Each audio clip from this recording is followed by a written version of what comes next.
Our next speaker, Dr. Jacky Davis, is a member of Council of the British Medical Association, author, founder member of the national campaign Keep Our NHS Public, chair of healthcare professionals for assisted dying, and manages to find time also to be a consultant radiologist. It's always a pleasure to hear Jacky speak with passion and conviction, and Jacky will now give us an update on assisted dying. 100 million people now have access to it. Why can't we?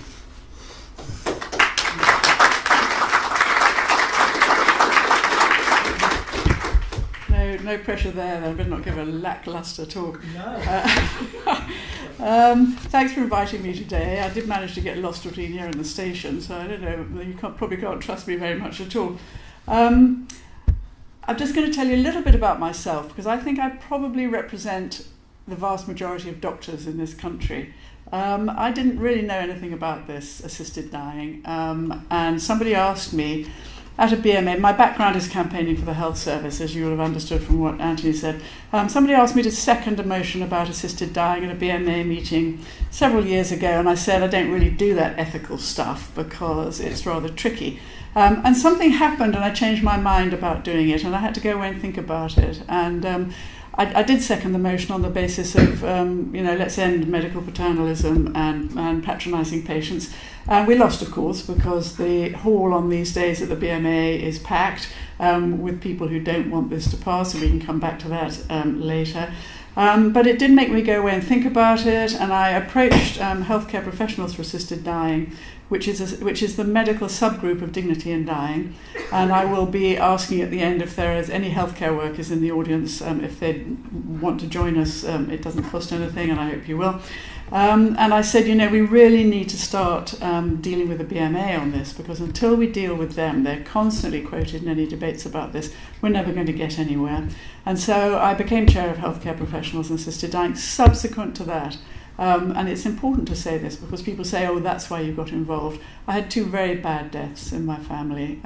One is somebody who died of inoperable cancer and who spent their time really worrying about what their end was going to be like. An older person worried about loss of dignity and all the rest of it.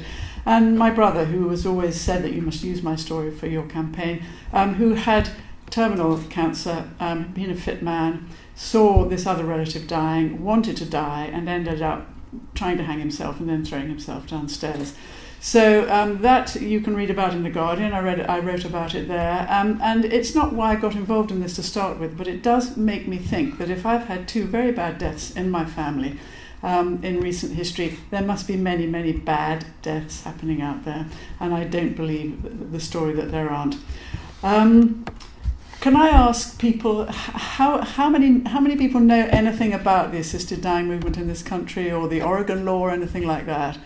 Okay, that's some people, but not everybody. So I think what I'll do is just run over what we're campaigning for in this country, and then really what we're up against.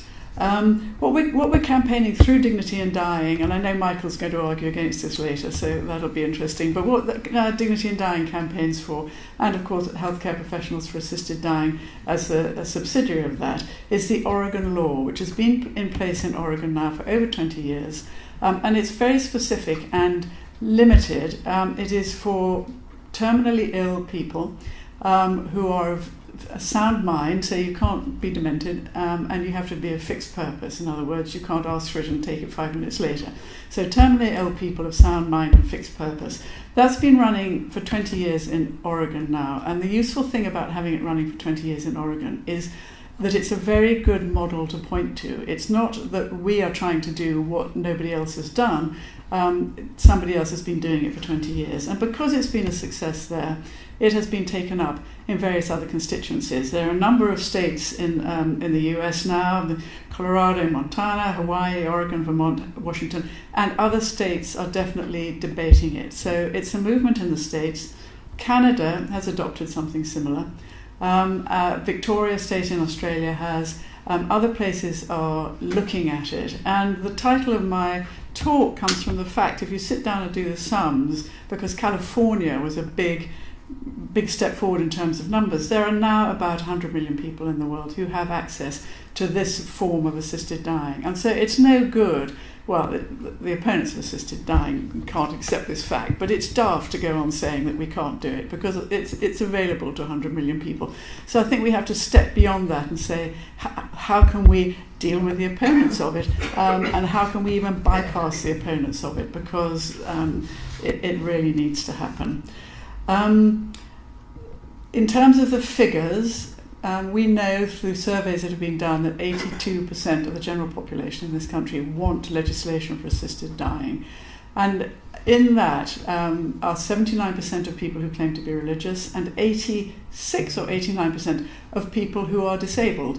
So what's very interesting about it is that the opposition to assisted dying largely comes from the groups I've just mentioned and the medical profession. So the people who will oppose assisted dying the whole time are the leaders, religious leaders, with one or two exceptions, like Desmond Tutu and Lord Carey, I think, the leaders of the disabled organisations, and of course the leaders of the medical profession. And I sit on the council of the British Medical Association and the ethical committee of the British Medical Association, not because I particularly love those organisations, but because I don't think you can change things until you get inside organisations and fight from inside them. I stood originally for the British Medical Association, so I thought they were making a real hash of it over the Health and Social Care Bill, if anybody remembers that.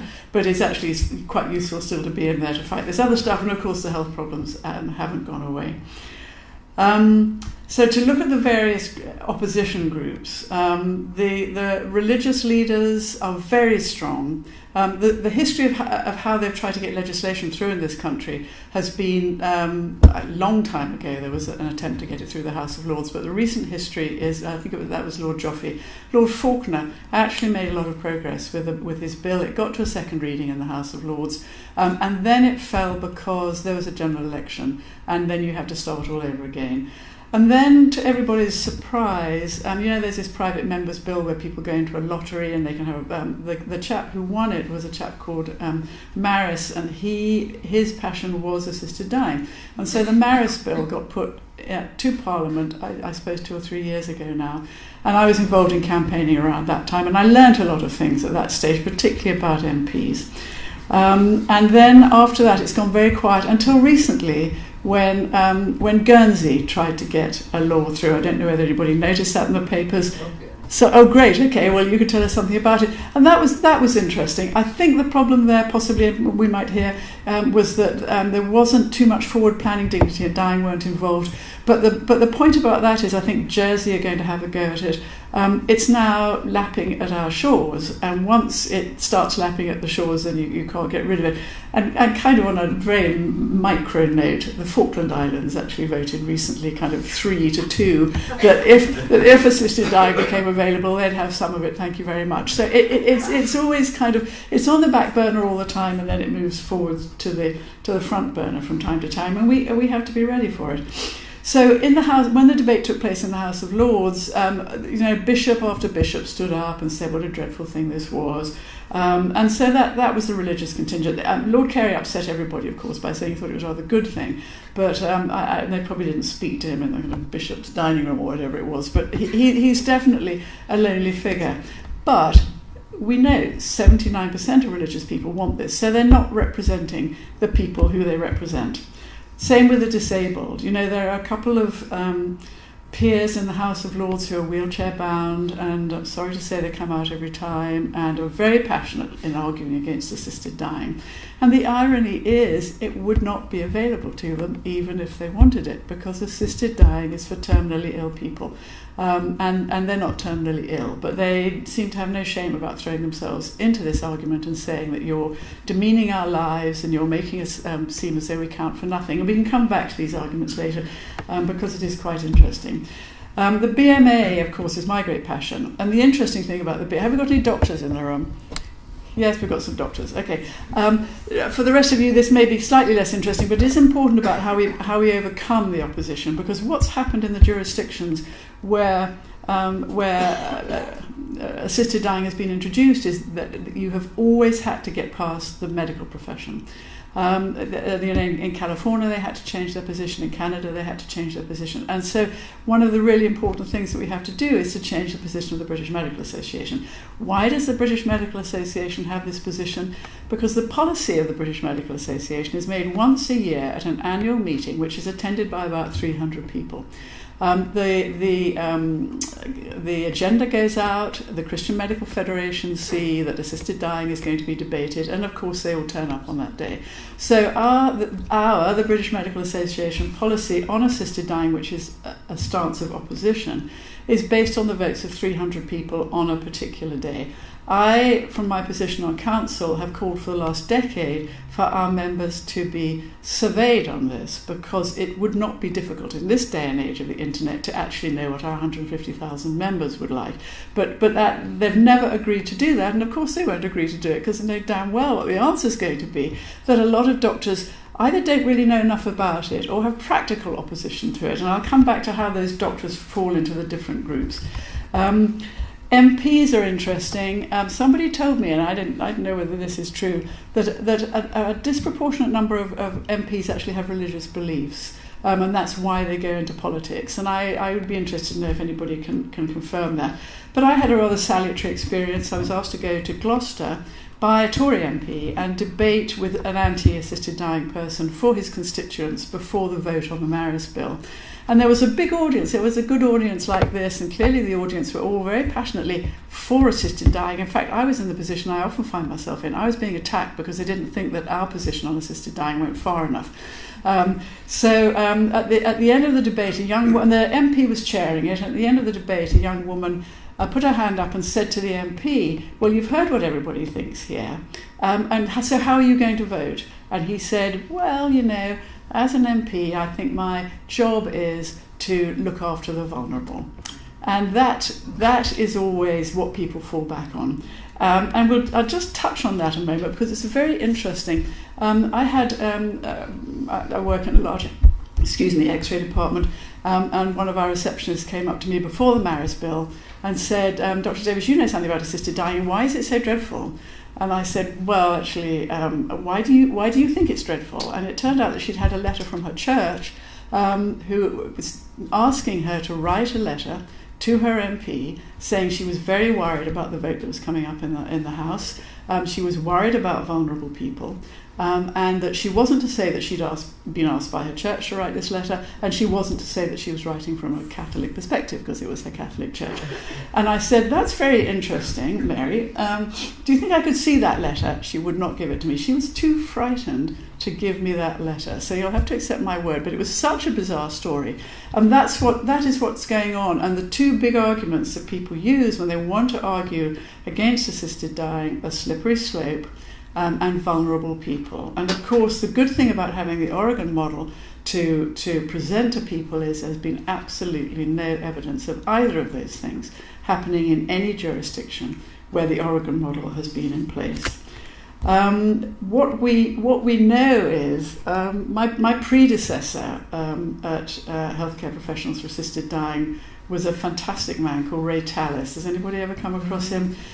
He is a hero of mine. In fact, we went on to write a book together about the health service, but that was a different issue.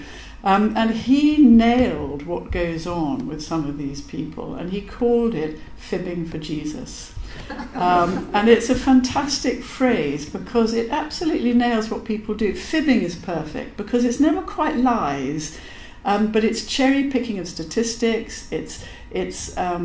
It's presenting things in a false light, and it's because people who have a religious background, who are very passionately, it's this category that you talked about, there's no arguing with them. You cannot argue because they know that God thinks this is wrong. But they also know that they can't present an argument that says God thinks this is wrong because nobody believes that stuff these days.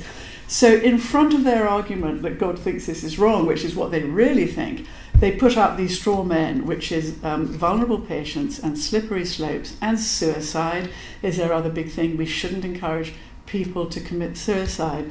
and I think I'm okay for time, so I will just address the suicide thing. I've done a lot of debating with a chap called Kevin Ewell. Has anybody come across him? Oh, yeah. Yeah, okay. Somebody recognises him with some vigour. He's an interesting fellow because his shtick is that he's actually a lecturer in history or some such, but he's an atheist or slash agnostic, and he's very passionately against assisted dying. His arguments are all over the place, but one of the things that he does argue is that we should not be encouraging people to commit suicide. That's wicked. It would be much better, he says, if in fact it was all fudged behind closed doors, because we shouldn't be seen to be encouraging suicide. To which I think our movement would say these people are not committing suicide.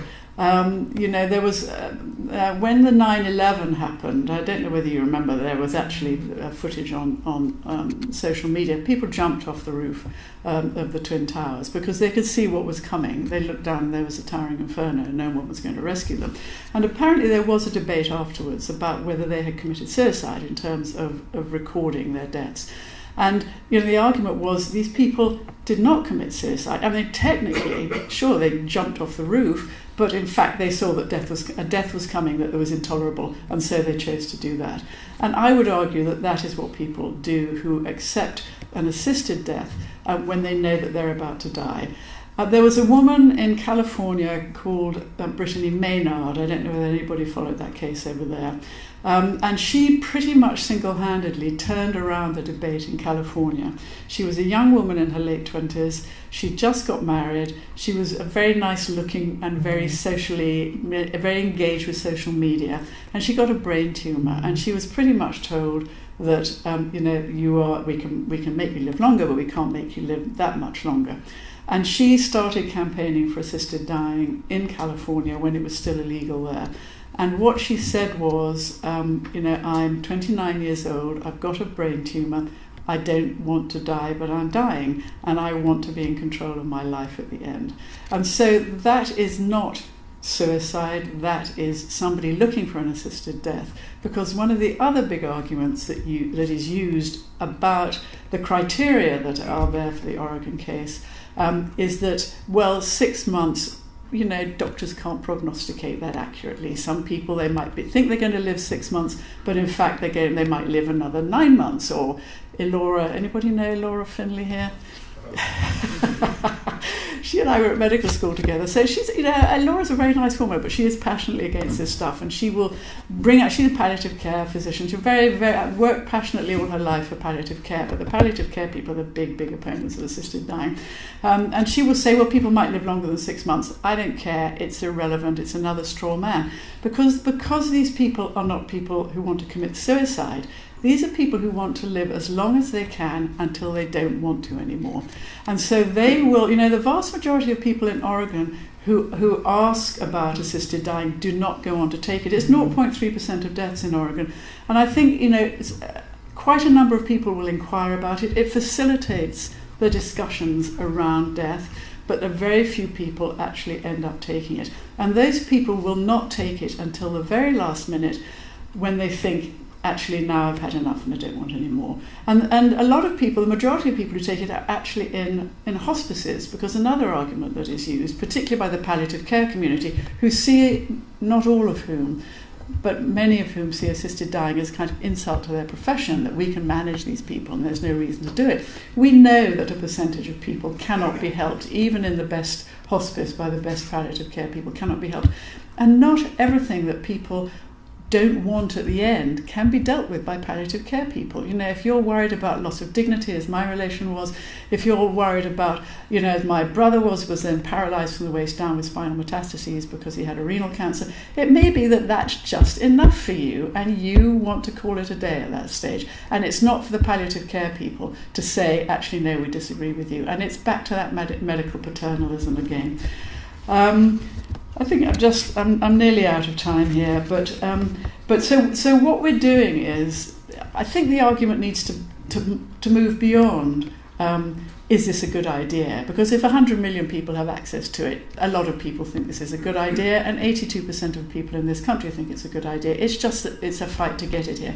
Did anybody see the film Suffragette?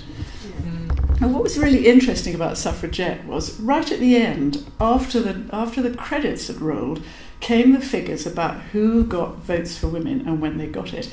And I was really surprised, actually, because votes for women started out in Australia and New Zealand in 1890 something or other, and then it rolled around the other countries that got it. And then when did we get it? I can't remember. 1920, after the First World War.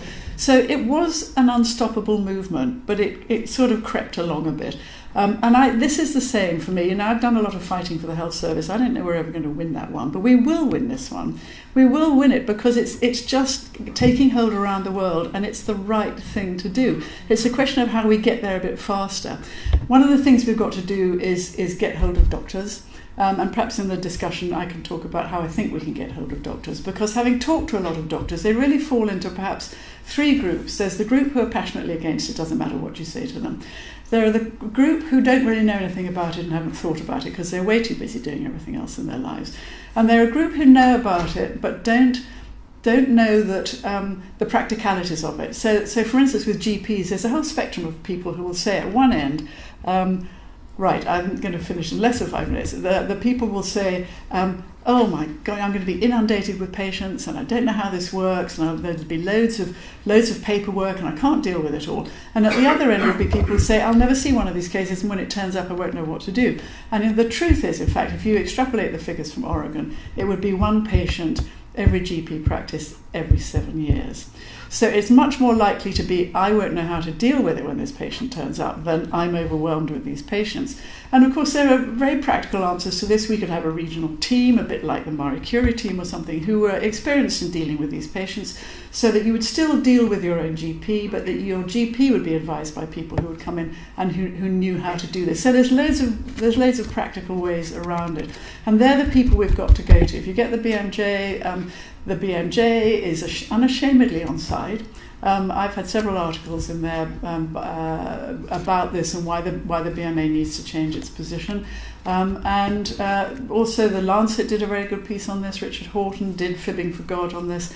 So we've got a lot of backing, and we just have to start bypassing the BMA and the other people to get on board for those who are medical are the Royal Medical Colleges, of course. And all we want, just to finish now, is neutrality.